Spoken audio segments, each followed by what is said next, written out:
Oh, this is nice. After the rain, and we have actually some areas with lower level, and we encounter a similar situation. I'm happy because I can wash my car. The under chassis of my car will be clean after all.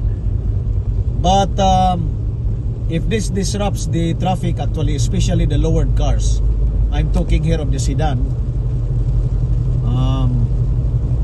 it will be very difficult.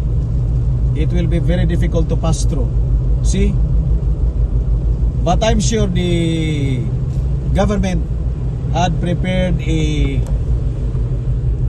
we have some equipment to extract the water from the road. We have pump station, we have pump truck to suck the water. But here, this one is unexpected because this is July. We did not reach August yet. This is July 28, and we have this rain, heavy rain.